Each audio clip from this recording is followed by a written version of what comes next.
to the little village of Eccleston, home to the Lancashire Titanic Museum, the brainchild of lifelong Titanic enthusiast and local lad Nigel Hampson.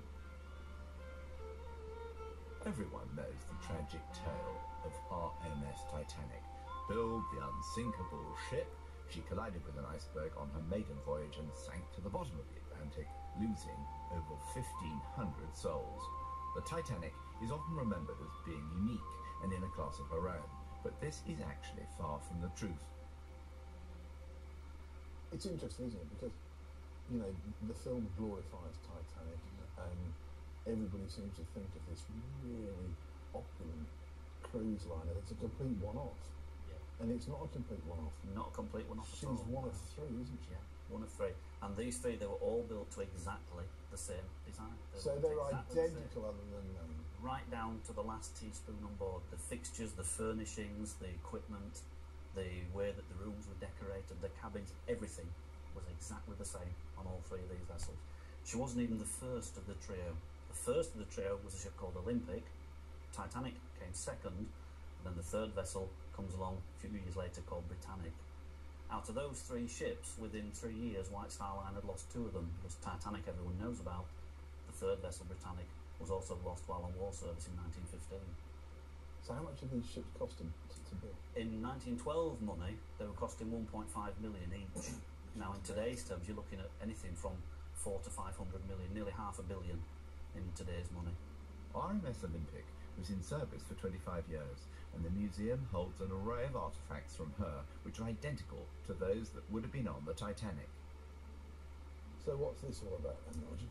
Well, this item that we're looking at here is from the famous Grand Staircase. They all have the same features. The second deck level, you have these beautiful paintings with the carving. Would have looked a bit different in the time of Titanic. This white colour scheme that you see it in now, it wouldn't have been like that. Gilded. It was, yeah, gold leaf. That whole garland that you see there, all that would have been covered in gold leaf. It's said that the vast majority of Titanic's interior photographs were in fact taken on the Olympic because the ships were identical. One of the interesting things to do with Olympic, of course, is that the night of the sinking, she was actually in the vicinity, not right on the doorstep. She was actually 505 miles away. How far's that away? It's roughly, in terms of steaming, you're talking about a day and a half, nearly 2 days worth of steaming for the speed of these vessels.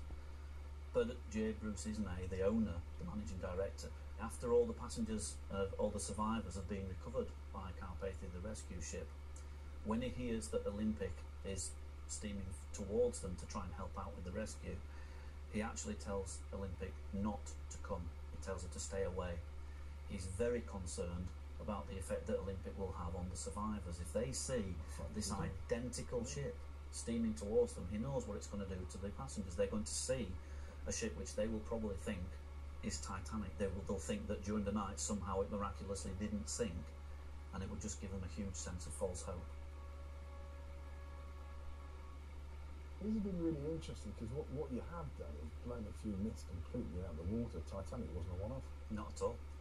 Thank you very much. You're welcome.